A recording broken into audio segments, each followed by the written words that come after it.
century took their land and destroyed or stole their cattle.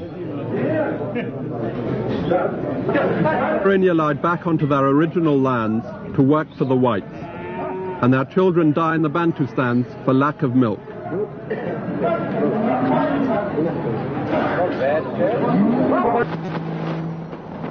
The wealth of the white farmers is built on the availability of cheap black labor. These men are cutting sugarcane near Durban. They start at 4 in the morning, they work 6 days a week, their pay is under 5p an hour, £2.20 a week.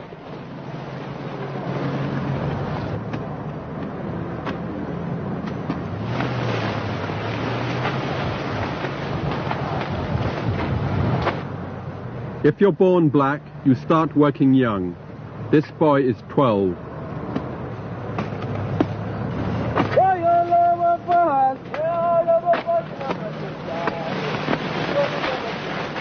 Foreign companies own a major share of every industry in South Africa. Agriculture is no exception. This estate is owned by the British firm Tate & Lyle. Another British company, the Slater Walker Group, also has substantial interests in the sugar industry. Furthermore, the United States subsidizes the white sugar farmers by guaranteeing to buy a fixed quota of their annual crop. This is the typical home of a sugar farmer.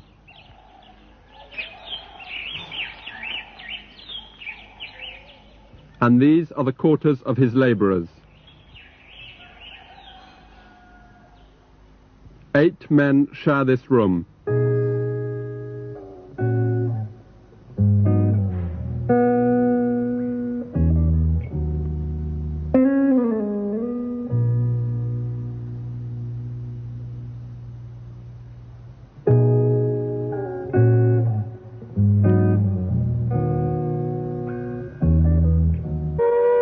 The discovery of gold transformed South Africa from an agricultural country into an advanced industrialized state.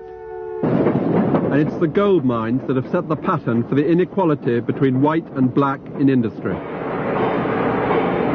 For the 400,000 black miners have never seen the wealth that's been created by the gold they mine. They have to work up to 3 miles underground in intense heat and humidity. The work is extremely dangerous, especially for the black miners. 18,000 of them have died in the gold mines in the last 30 years, an average of 3 deaths per shift.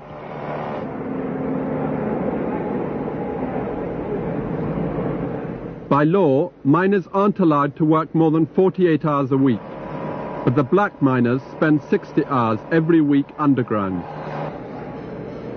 Their reward is 7p an hour, £4 a week. The white miners earn 16 times as much. The mining companies keep the blacks in compounds around the mines at a cost of £8 a year each. Here the miners are queuing for their daily food. It costs the companies 9p a day per miner.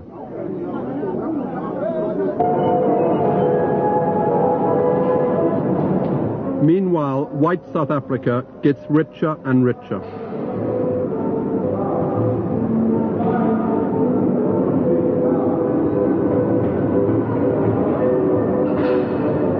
She has more cars, telephones, fridges, cameras than any nation in Europe. In fact, she has more of every household goods except vacuum cleaners, because of the availability of cheap servants. For the coloureds, the Cape Flats, a barren piece of wilderness of sand and high winds, 20 miles outside Cape Town. It's been set aside for coloured occupation.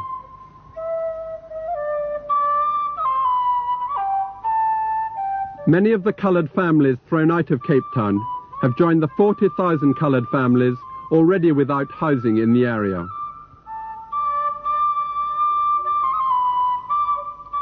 For them, the desolation of a shanty town.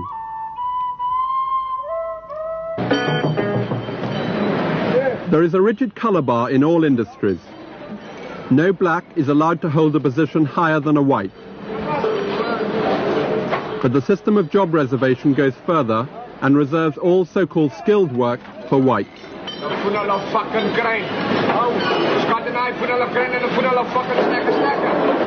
The whites call it their civilized labour policy.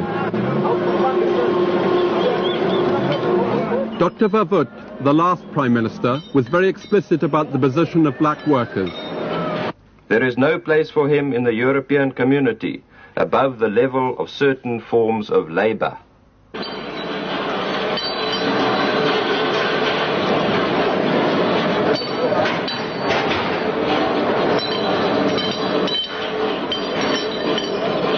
The rigid colour bar is the basis for the inequality in the wages paid to black and white.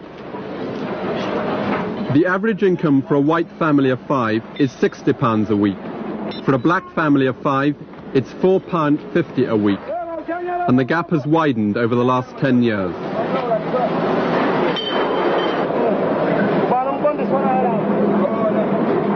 Under the master and servant laws, a black in many industries can go to jail for being absent from work, for trying to change his job before his contract expires, or for refusing to obey a command.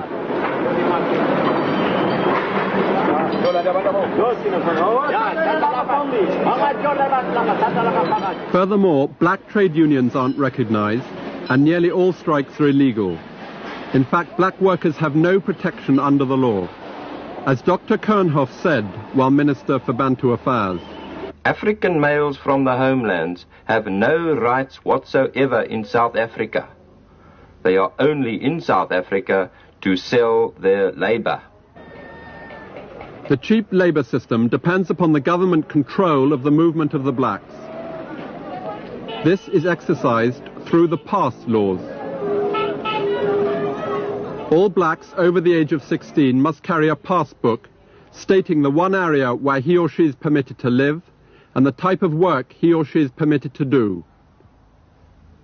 Failure to produce your pass book on demand, lack of necessary permits or incorrect entries mean immediate arrest.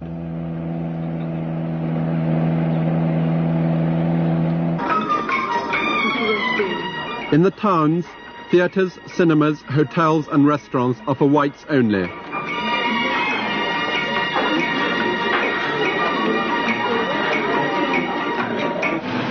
There are no facilities for blacks.